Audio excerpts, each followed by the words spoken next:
Ce jeudi-là, c'était le 11 septembre. Et ce jour, cette fois, Vincent Bourri pourra le marquer d'une pierre blanche, le sourire aux lèvres. Après avoir décroché l'argent à Atlanta, puis le bronze à Sydney, le pongiste touche enfin l'or du bout de sa raquette à Pékin. Quelques jours après, il ravira l'argent dans l'épreuve par équipe. L'ivresse de la victoire ne lui permettait certainement pas de réaliser alors toute la hauteur de sa performance, car le niveau international atteint aujourd'hui des sommets infranchissables sans sacrifice.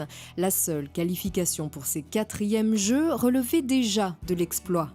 Le niveau, il a vraiment beaucoup monté en handisport et c'est quelque chose qui est super parce qu'on a une compétition réelle, les sélections étaient féroces et c'était très très difficile d'être qualifié.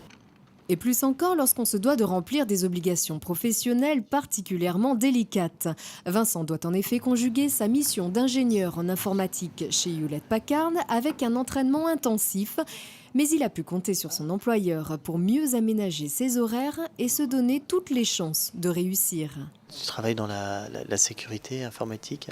Normalement, c'est un travail qui peut être à temps plein pour plein de personnes et moi j'ai un aménagement particulier qui me permet d'être détaché à 60% sur l'année. Pendant l'année 2008, c'est un peu particulier parce que comme il y a des circonstances un peu exceptionnelles pour les Jeux, on a mis en place un partenariat un peu exceptionnel où pendant 6 mois, je suis complètement détaché.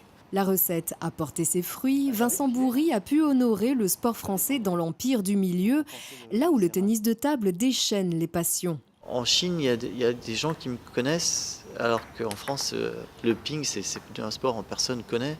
En e-sport, c'est encore plus confidentiel. Et pourtant, peu lui importe l'ombre ou la lumière. Depuis sa plus tendre enfance, Vincent court après la performance, pas après la gloire. J'ai fait beaucoup de sport en étant petit, la gym, le judo, la natation.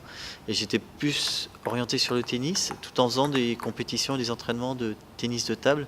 Et quand j'ai eu un accident qui m'a laissé en fauteuil roulant à 18 ans, j'ai continué ce sport-là qui était plus approprié à mon type de handicap.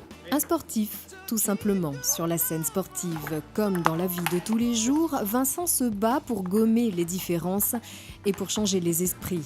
On est très souvent un petit peu mis en avant et ça m'exaspère un petit peu parfois sur des discours où on peut entendre des mots qui sont forts, qui sont flatteurs, comme les leçons de vie, le courage, l'exemplarité, etc. On prend, on est content, mais nous on revendique d'abord d'être sportifs.